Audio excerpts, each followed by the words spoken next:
The tailor's hands stopped mid-motion. He had been silent since I handed him my wife's jacket. A simple alteration, she never knew I brought it. I wanted to fix the torn seam before she noticed. Something decent, something small. He reached into the pocket to check for pins. Then he froze. The room seemed to tighten around us. He turned his hand over, and something small slipped between his fingers. Metal, wrapped in plastic. He looked at it, then at me.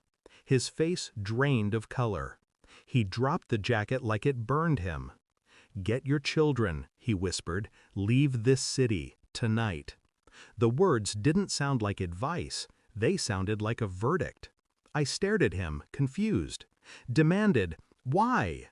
He didn't answer, just unwrapped the plastic and held it out. I saw the object, and my breath stopped.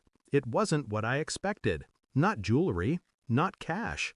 A memory card, blood-stained, labeled with her handwriting.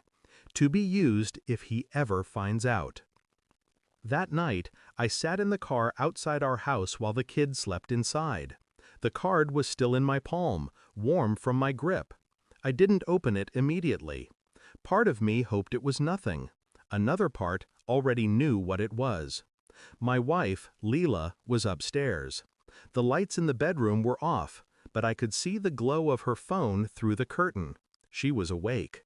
Texting. She smiled sometimes at that screen, the kind of smile she hadn't given me in years. My mind tried to rewrite the tailor's face, tried to soften it, but it wouldn't bend. By midnight, I loaded the memory card into my laptop. Video files, timestamps spanning 6 months. In the first one, she was sitting on our bed, crying, talking to someone behind the camera, her voice low, shaking. "If he ever finds out, this will explain everything. You'll know what to do." She wasn't talking to me. In the background, a man's voice murmured something I couldn't hear. She smiled at him, the same soft, secret smile. I paused the video. The silence pressed against me like a blade. Over the next 3 days, I lived like an actor trapped in his own film. Breakfast with her, school runs with the kids. Evenings spent pretending to read while she hummed in the kitchen. She moved easily, lightly. The guilt was buried deep beneath her performance. But I watched. Her eyes, her phone, her tone. Small things. The way she avoided touch. The way her laughter died when I entered the room. I checked her messages at night, all deleted. Her calls, unknown numbers. I tracked one of them, a prepaid SIM registered to no one. The same number appeared in the background audio of the videos. A voice, half whispered, half laughing, intimate, familiar. The name hit me like cold metal when I finally matched the voice. Not a stranger, my oldest friend, the man who stood beside me at my wedding, my son's godfather. That's when everything inside me went still. No anger, no shouting, just calculation. I made copies of the videos, stored them in multiple drives, labeled them neatly.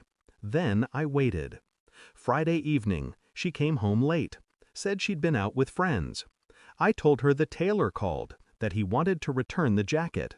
She froze for a heartbeat, too brief for anyone else to notice, but I noticed. We ate dinner in silence. The kids talked about their day. I smiled, she smiled.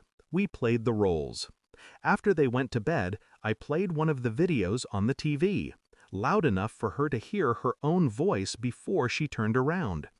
"If he ever finds out," her hand flew to her mouth. She whispered my name like a prayer that wouldn't save her. "Please, listen, I can explain." I stood there, calm, watching her unravel. "You don't," I said. Her face twisted in panic, guilt, disbelief, all collapsing at once. I pressed pause. Her frozen image stared back at her, smiling at another man. For a long moment, we just stood there. Her shaking, me perfectly still. Then I walked away.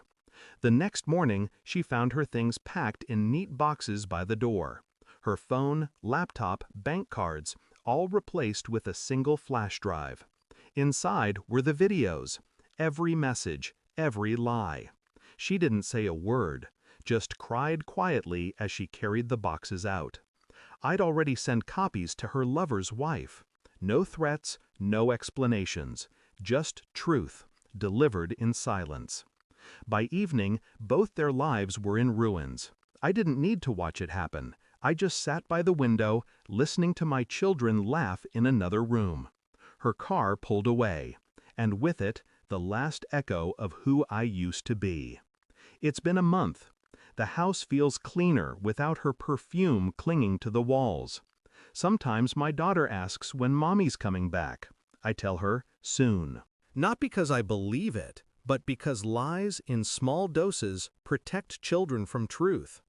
At night, I still replay that moment in the tailor's shop. His trembling hands. The words that split my life in two. Get your children, leave this city, tonight. I didn't understand then, but I do now.